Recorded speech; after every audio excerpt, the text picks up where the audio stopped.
ഇനി ഫുഡ് വരട്ടെ. താൻ ഓർഡർ ചെയ്ത് എനിക്കും രുചിച്ച് നോക്കാം, ഞാൻ ഓർഡർ ചെയ്തത് തനിക്കും നോക്കാം.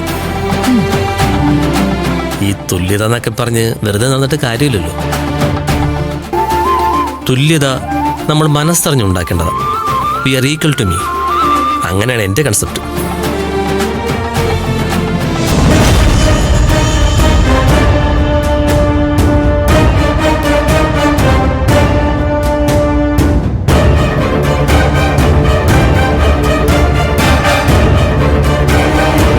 വേദ,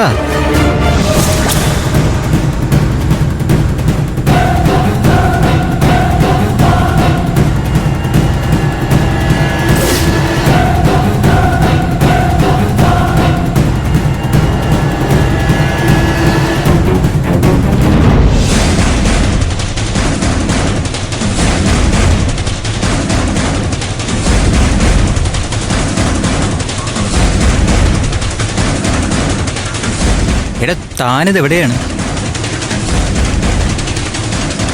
ഞാൻ ഒരുപാട് തവണ തന്നെ കോൾ ചെയ്തല്ലോ, കുറേ മെസ്സേജ് അയച്ചു. അല്ല താനെന്താ മറുപടി ഒന്നും അയക്കാതിരുന്നേ? ആദിത്യ, ഇതെന്റെ അമ്മാവന്റെ മകനാ രഞ്ജിത്ത്. രഞ്ജിത്ത്, ഇത് ആദിത്യൻ. അതെ. കോളേജിൽ എന്റെ സീനിയർ ആയിരുന്നു. ഹായ്. ഹായ്. ആ വേദ, നമ്മുടെ ക്യാമ്പസ് ജീവിതം അത്ര പെട്ടെന്ന് മറന്നു കളയാൻ പറ്റുമോ എനിക്ക്? എത്ര ഓർമ്മകളാ. സത്യം പറഞ്ഞ ഞാനിപ്പോഴും ആ സ്പെറ്റിൽ നിന്ന് മാറിയിട്ടില്ല. Okay Ranjith, you continue. Okay, thank you.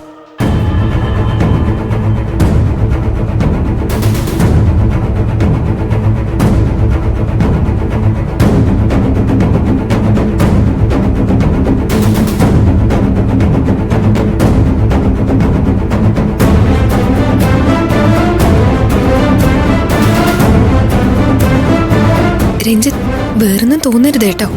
Aditya എപ്പോഴും കുറച്ച് ഓവർ ടോക്കറ്റീവാ. ഏയ്, അതിനയാൾ പ്രത്യേകിച്ചൊന്നും പറഞ്ഞില്ലല്ലോ. എനിക്ക് കുറച്ച് നല്ലവനായിട്ടാ തോന്നിയത്. അല്ല, തനിക്ക് അയാളോട് സംസാരിക്കണമെന്നുണ്ടോ? ഉണ്ടെങ്കിൽ യു ക്യാൻ ഗോ.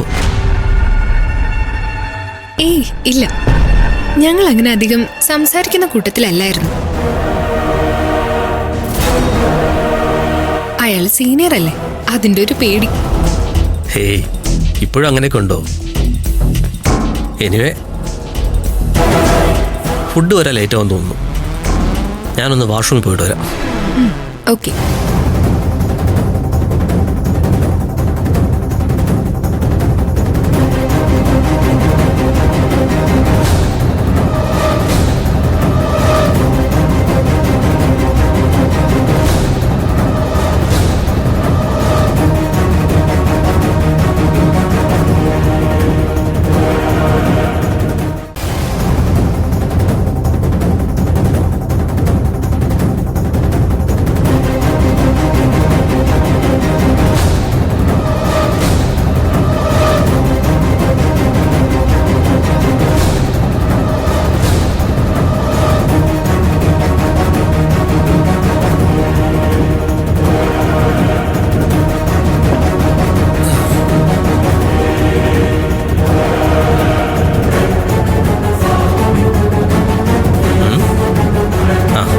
വേറൊന്നും തോന്നരുത്.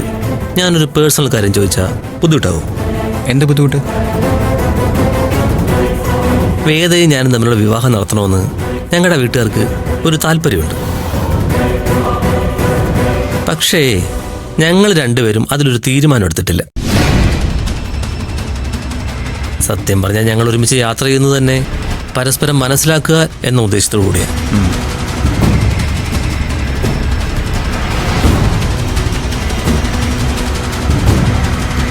അല്ല, ആദിത്യയും വേദയും തമ്മിൽ എന്തെങ്കിലും ഉണ്ടോ? ഐ മീൻ, എന്തെങ്കിലും affair? I am really sorry. ഈ ആളുകളുടെ ആറ്റിറ്റ്യൂഡ് അവരുടെ കണ്ണുകളിൽ നിന്ന് വായിച്ചെടുക്കുന്നൊരു ശീലം എനിക്കുണ്ടെന്ന് കൂട്ടിക്കോ. ആദിത്യ വേദയോട് സംസാരിക്കുമ്പോൾ അങ്ങനെ ഒന്നാണ് ഞാൻ കണ്ടത്.